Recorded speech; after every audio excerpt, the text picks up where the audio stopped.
নমস্কার, আশা করি আপনারা সকলেই ভালো আছেন। আপনাদের সাথে আমি রিতম রয়েছি আজকের বিশেষ ভিডিওতে।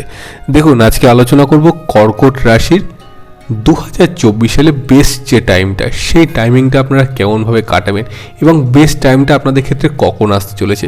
দেখুন, সমগ্র সালে যে 12টি মাস তো কারোর সমান যায় না, তো বর্তমান টাইমে কিন্তু কর্কট রাশির ক্ষেত্রে আমরা বেশ কিছু আমূল পরিবর্তন দেখব এবং এই পরিবর্তনের মাধ্যমে কর্কট রাশির জাতক জাতিরা কতটা সফলতা পাবেন, কোন কোন বিষয়ে কিন্তু আপনাদের পজিটিভিটি থাকছে, বিস্তারিত আলোচনা কিন্তু আজকের ভিডিওতে করব এবং আপনারা কিন্তু ভিডিওটি সম্পূর্ণ দেখবেন। দেখুন, প্রথমে আলোচনা করব কর্ম সংক্রান্ত বিষয়। আমরা দেখেছি কর্কট রাশির জাতক জাতিকাদের কিন্তু বিগত দিনগুলিতে কর্ম সংক্রান্ত কিন্তু বেশ কিছু সমস্যা চলছে এবং চলছিলও এবং বর্তমানেও কিন্তু আপনারা বেশ কিছুটা তার প্রবলেম ফেস করছেন। এখন প্রশ্ন হচ্ছে, কর্কট রাশির জাতক জাতিকাদের কর্মস্থান কি আদৌ উন্নত হবে এবং হলে কোন সময়ের মধ্যে হতে পারে।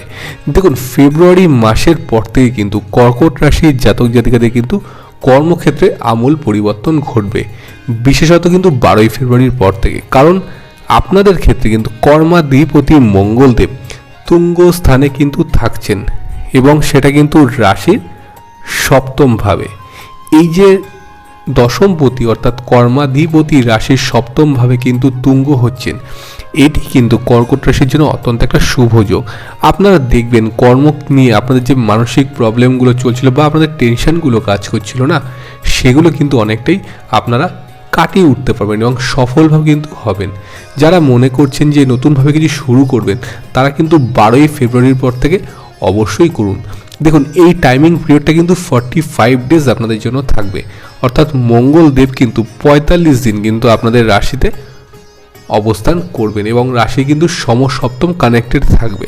এখন প্রশ্ন হচ্ছে, মঙ্গলের এই শুভ প্রভাবটা কর্কট রাশির জাতক জাতির সবাই পাবেন নাকি কিছু ক্ষেত্রে আপনারা পেতে চলেছেন। দেখুন, আপনাদের বার্থচার্টে যদি মঙ্গলের পজিশন খুব ভালো থাকে, সেক্ষেত্রে কিন্তু আপনারা অবশ্যই মঙ্গলের পজিটিভিটিটা পাচ্ছেন এবং যাদের বার্থচার্টে মঙ্গল পীড়িত রয়েছে বা পাপর গ্রহের দ্বারা দৃষ্ট রয়েছে, তাদের ক্ষেত্রে কিন্তু কিছুটা কম থাকবে। তবে ওভারঅল কিন্তু কর্কট রাশির জাতক জাতিকাদের কর্মক্ষেত্রে কিন্তু বেশ কিছু একটা ধনাত্মক ভাব আমি লক্ষ্য করছি। তাহলে এখন প্রশ্ন হচ্ছে যে কর্কট রাশির ক্ষেত্রে আর কোন কোন ক্ষেত্রে পরিবর্তন হবে। দেখুন, যাদের জব চলে গেছে, যারা কিন্তু বিভিন্নভাবে মানসিক যন্ত্রণার মধ্যে আছেন, তাদের ক্ষেত্রে কিন্তু এখন সুবর্ণ সুযোগ। আপনারা যদি নতুনভাবে কিছু চেষ্টা করেন, এই টাইমিং পিরিয়ডে কিন্তু আপনাদের জব পেয়ে যাওয়ার একটা সম্ভাবনা কিন্তু প্রবল রয়েছে এবং যারা প্রস্তুতি নিচ্ছেন, যারা গভর্নমেন্ট সেক্টরে রয়েছেন বা গভর্নমেন্ট রিলেটেড কোনো জবের কিন্তু চেষ্টা করছেন, তাদের ক্ষেত্রে কিন্তু আমি সম্ভাবনা দেখছি। সরকারি চাকুরি কিন্তু প্রাপ্তির সম্ভাবনা এই সময় কিন্তু কর্কট রাশির জাতক জাতিকাদের ক্ষেত্রে কিন্তু পাওয়া যাবে। অর্থাৎ ফেব্রুয়ারি, মার্চ, এপ্রিল এই যে টাইমিং পিরিয়ডটা, এই টাইমিং পিরিয়ডে কিন্তু অত্যন্ত পজিটিভিটি রয়েছে। এর পাশাপাশি আমরা দেখব কিন্তু রাশির একাদশ অধিপতি অর্থাৎ শুক্রদেব এবং রাশির চতুর্থ অধিপতিও কিন্তু শুক্রদেব, তিনি কিন্তু রাশির সপ্তমভাবে প্রবেশ করছেন। তো এই সময়টা না রাশিদের ক্ষেত্রে অর্থাৎ কর্কট রাশির জাতক জাতিকাদের ক্ষেত্রে কিন্তু একটা পজিটিভ চান্সেস কিন্তু খুব বেশি মাত্রায় আমরা দেখতে পাবো এবং কর্কট রাশির জাতক জাতিকা কিন্তু নিজেরা যারা বিজনেস করছেন, তারা কিন্তু অত্যন্ত সফল হবেন। কারণ আপনাদের সপ্তমপতি কিন্তু পাওয়ারফুল ক্ষেত্রেই কিন্তু রয়েছেন, সেক্ষেত্রে ব্যবসার ক্ষেত্রেও একটা কিন্তু ভালো সময় আমরা দেখতে পাবো।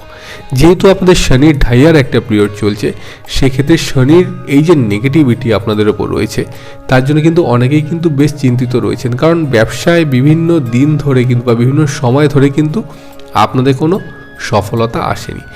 এই যে বর্তমান ট্রানজিট যে টাইমটা, এই টাইমে কিন্তু কর্কট রাশির জাতক জাতিকারা 2024 সালে কিন্তু বেশ সফলতা পাবেন ব্যবসা সংক্রান্ত বিষয়ে। যাদের দেখুন লিকুইড রিলেটেড বিজনেস রয়েছে, যারা ধরুন গ্রসারির সঙ্গে যুক্ত বা যাদের ছোটোখাটো ধরনের কোনো বিজনেস রয়েছে, তারা কিন্তু অত্যন্ত সফলতা পেতে চলেছেন এই ধরনের ব্যবসার ক্ষেত্রে।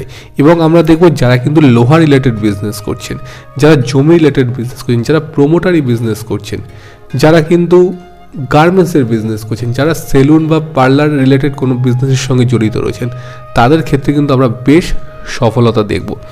যারা মেকানিক্যাল কোনো ইনস্ট্রুমেন্ট নিয়ে বিজনেস করছেন, যারা অনলাইন বিজনেসের সঙ্গে জড়িত আছেন, তাদের ক্ষেত্রে কিন্তু বিশেষত কর্কট রাশির জাতক জাতিকারা তারা কিন্তু সফলতা পাচ্ছেন বর্তমানে এই টাইমটিতে। তাহলে এখন প্রশ্ন হচ্ছে এই সফলতাটা কতদিন থাকবে। দেখুন, ফেব্রুয়ারি, মার্চ, এপ্রিল এই 3টে মাস কিন্তু যথেষ্ট পসিবিলিটি আপনাদের ক্ষেত্রে বাড়ছে এবং মে মাসের পর থেকে কিন্তু কিছুটা পরিবর্তন আপনাদের ক্ষেত্রে কিন্তু আসবে এবং সেপ্টেম্বর মাসের পর থেকে কিন্তু আপনাদের ক্ষেত্রে পজিটিভিটি আবার কিন্তু ভালো যোগ বা শুভ যোগ কিন্তু দেখতে পাওয়া যাবে। তাহলে কর্কট রাশি কর্ম ব্যবসা সংক্রান্ত জায়গাটা কিন্তু আমরা দেখব ফেব্রুয়ারি মাসের পরে কিন্তু ডেভেলপড হচ্ছে। যারা এক্সপোর্ট ইম্পোর্টের বিজনেস করেন তাদের ক্ষেত্রেও কিন্তু আমরা দেখেছি বেশ কিছু সমস্যা, তাদের বিজনেস হিসেবে কিন্তু টার্নিং বা টার্নওভার কিন্তু হয়নি। তো ফেব্রুয়ারি মাসে 12 তারিখের পর থেকে কিন্তু বেশ কিছুটা সফলতা আপনার কিন্তু বিদেশের যারা সঙ্গে বিজনেস করছেন তাদের ক্ষেত্রে কিন্তু আমরা দেখতে পাবো। এবার চলে আসবো আপনাদের কিন্তু অর্থ সংক্রান্ত বিষয়। দেখুন, তৃতীয় পতি দ্বিতীয়ের কিন্তু সপ্তমভাবে প্রবেশ করছেন, অর্থাৎ লগ্নের কিন্তু অষ্টমভাবে প্রবেশ করবেন। তো এখন প্রশ্ন হচ্ছে তাহলে দ্বিতীয় পতি যদি অষ্টমভাবে কানেক্টেড হয় তাহলে তো কর্কট রাশি জাতকদের আর্থিক দিকটা কিন্তু ডাউন থাকবে না। দেখুন, অর্থপতি যখন রাশির অষ্টমে চলে যায় তখন কিন্তু ব্যয় বাড়িয়ে দেয়। যেহেতু আপনাদের ক্ষেত্রে একাদশের অধিপতি রাশির সপ্তমভাবে থাকছে, আপনারা কিন্তু আর্ন করতে পারবেন। হ্যাঁ, কিছু জনের ক্ষেত্রে কিন্তু খরচ কিন্তু বৃদ্ধি হবে, ভালো মতো বৃদ্ধি হবে, কিন্তু আপনারা কিন্তু সোর্স অফ ইনকামের জায়গাটি বাড়াতে পারবেন, যেটা কিন্তু কর্কট রাশির জাতক জাতিকাদের বিগত দিনগুলিতে কিন্তু ছিল না, বা আয় হলেও কিন্তু আপনারা কিন্তু অর্থ সঞ্চয় করতে পারছিলেন না। সেই জায়গাটি কিন্তু কর্কট রাশির জাতক জাতিকাদের ক্ষেত্রে বর্তমান সময়ে কিন্তু তৈরি হবে। অর্থাৎ আমরা দেখব কিন্তু 16ই ফেব্রুয়ারির পর থেকে কর্কট রাশির সোর্স অফ ইনকামের জায়গাটা কিন্তু বেশি মাত্রায় বৃদ্ধি পাচ্ছে। তাহলে বর্তমান টাইমে কর্কট রাশির জাতক জাতিকাদের কর্ম, ব্যবসা এবং অর্থের জায়গাটি কিন্তু স্টেবল আসছে। এবার চলে আসবো সন্তান স্থান নিয়ে। দেখুন, 5th হাউসের লর্ড কিন্তু মঙ্গল রাশির সপ্তমভাবে প্রবেশ করছে। তাহলে রাশির সপ্তমভাবে যখন 5th হাউসের লর্ড প্রবেশ করেন, সন্তানকে নিয়ে যে টেনশন কর্কট রাশির জাতক জাতিকাদের মধ্যে বহু মাত্রায় ছিল সেটা কিন্তু কমবে এবং সন্তানের কেরিয়ারের জায়গাটি কিন্তু যথেষ্ট বাড়বে। দেখুন, কিছু ক্ষেত্রে আপনার সন্তানের কিন্তু জেদ এবং রাগ কিন্তু বৃদ্ধি পেতে পারে, তবে আমি বলবো ওভারঅল আপনার সন্তানের শরীর স্বাস্থ্য ভালো থাকবে এবং কেরিয়ারের যে ওনার সন্তানের যে ফোকাসের যে বিষয়টি সেটি কিন্তু যথেষ্ট পজিটিভ ভাইব্রেশন কিন্তু আমরা দেখতে পাবো বর্তমান সময়টিতে। পরবর্তী যে বিষয়কে নিয়ে আলোচনা করব সেটা হচ্ছে বিদেশে যারা রয়েছেন তাদের বিষয়। দেখুন, যারা বিদেশে জব করছেন বা শিক্ষার জন্য বিদেশ যাত্রা করেছেন বা করতে চাইছেন বর্তমান সময়, তাদের ক্ষেত্রে কিন্তু ফেব্রুয়ারি মাসটা যথেষ্ট আইডিয়াল।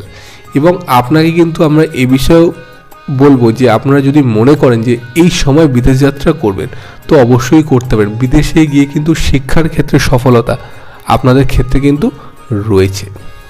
এবার চলে আসবো কিন্তু কর্কট রাশির জাতক জাতিকাদের হেলথ রিলেটেড বিষয়। দেখুন, সপ্তমপতি শনিদেব কিন্তু রাশির অষ্টমভাবে প্রবেশ করছেন। কিছুটা ব্যথা বেদনা কিন্তু বর্তমান সময় শরীর স্বাস্থ্যের দিকে থাকবে, তবে হিউজ যে কোনো প্রবলেম থাকবে বা বড় ধরনের কোনো সমস্যা থাকবে তা নয়। ছোটোখাটো কিছু প্রবলেম আপনাদের ক্ষেত্রে ক্রিয়েট হতে পারে, তবে সেটা দীর্ঘদিনের জন্য নয়।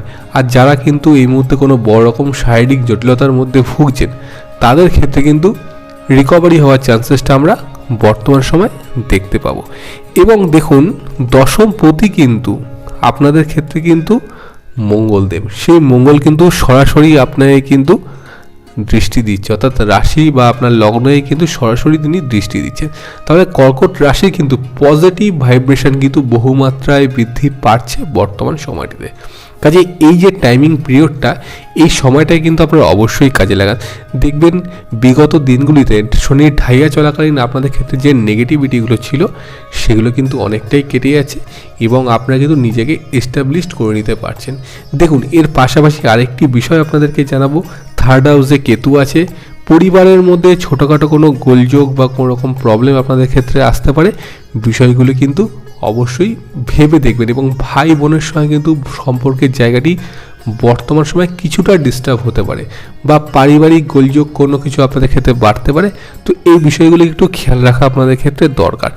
সো ওভারঅল আমি বলতে পারি মায়ের শরীর স্বাস্থ্য ভালো থাকছে, বাবার শরীর স্বাস্থ্য নিয়ে কিন্তু অতটা চিন্তার কোনো কারণ নেই বর্তমান সময়। হ্যাঁ, যেটা রয়েছে আপনার কিন্তু কিছু পেটের গন্ডগোল সামান্য কিছু দেখা দিতে পারে, কারণ রাহুর কিন্তু পঞ্চম এক্সপেক্ট আপনার রাশির ওপর কিন্তু রয়েছে।